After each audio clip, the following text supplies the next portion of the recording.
అయింది అంగీకరిస్తున్నారు కదా. మాకు ఆంధ్రప్రదేశ్లో ఎక్కడ ఏ ఆరాధనా స్థలాలు వెలుస్తున్నాయో మాకు సమాచారం కూడా ఉండదు, మేము చేతులు ముడుచుకుని కూర్చుంటామని చెప్తున్నారు మినిస్టర్ గారు క్లియర్గా. మాకు సంబంధం లేదు, వివరాలు మాకు ఇవ్వలేదు అట. ఇవ్వకపోతే ఎందుకు ఉన్నారు ఈ లోపలేనట్టు ఇవ్వలేదేంటి?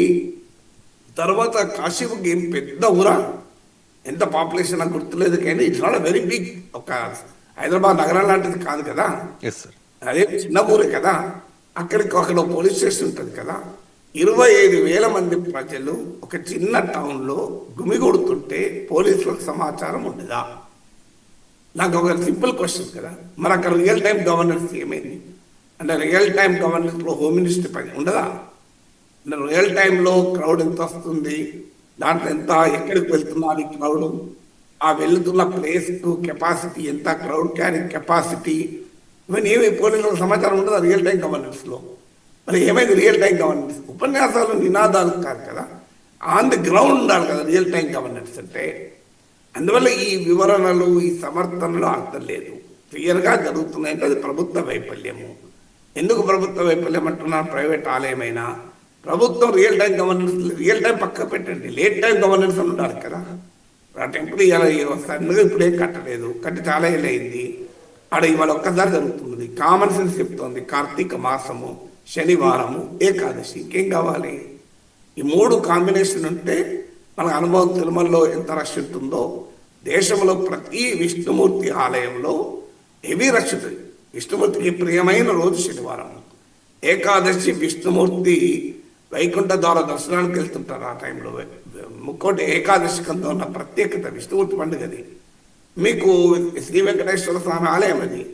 కార్తీక మాసం అంటే పవిత్రమైంది. ఇప్పుడు అమెరికాలో కూడా కార్తీక మాస సందర్భాన పెద్ద ఎత్తున సత్యనారాయణ వ్రతాలు, అనేక రకాల పూజలు జరుగుతున్నాయి. ఇన్ని తెలిసి కూడా విఫలమయ్యారు అంటే అర్థం ఏంటి?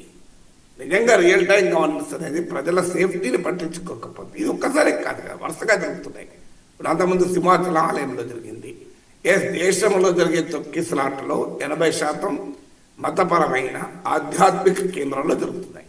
అది శబరిమలలో చూసాం మనం, బోలే బాబా అత్రాసులో చూసి చాలా జరుగుతున్నాయి. ఎందుకు జరుగుతున్నాయి? అది దాన్ని ఎనలైజ్ చేయాలి. ఎందుకు జరుగుతున్నాయంటే, ఒకటి రిలీజియస్ ఈవెంట్స్ను ముట్టుకోవాలంటే అధికార వ్యవస్థలో భయం.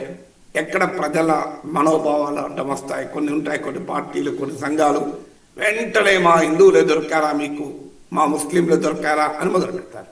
ఎందుకంటే ఢిల్లీలో భయంకరమైన వాయు కాలుష్యం ఉండి అనారోగ్యం పాలవుతున్నా కూడా మీరు క్రాకర్స్ పైన గ్రీన్ క్రాకర్స్ వాడండి అని సుప్రీంకోర్టు చెప్తే, మా హిందువుల పండుగల మీద ఆంక్షల అంటూ సుప్రీంకోర్టు మీద విరుచుకుపెట్టారు. మనం చూసాం కదా.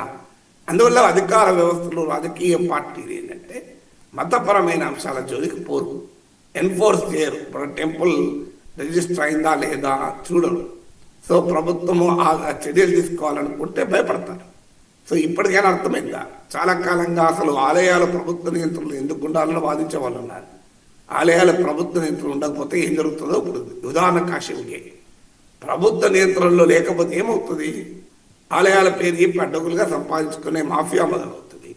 ఆలయాల పేరు చెప్పి ప్రజల మనోభావాలతో ఆడుకునేటువంటి ఒక జాతి మొదలవుతుంది. దాన్ని అంగీకరిద్దామా? సో అందువల్ల ఇక్కడ 25,000 మంది వస్తుంటే అక్కడ ఏంటి అనేది అంచనా ఉండదా? ఎందుకంటే దానికి ఒకటే ఎంట్రీ, ఎగ్జిట్ ఒకటే ఉంది.